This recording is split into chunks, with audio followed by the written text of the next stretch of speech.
order for you to understand MRP, it is important for you to understand that while MRP can be used in lean environments and pull systems, it is primarily used in push system environments. Another piece of the puzzle that you should know is that MRP is not typically used to schedule independent demand items. In fact, it almost never is. Instead, it is used to schedule dependent demand items.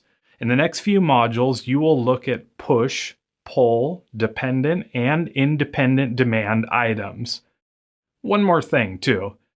In a push system, such as MRP, the bill of materials explodes, causing dependent demand to be scheduled.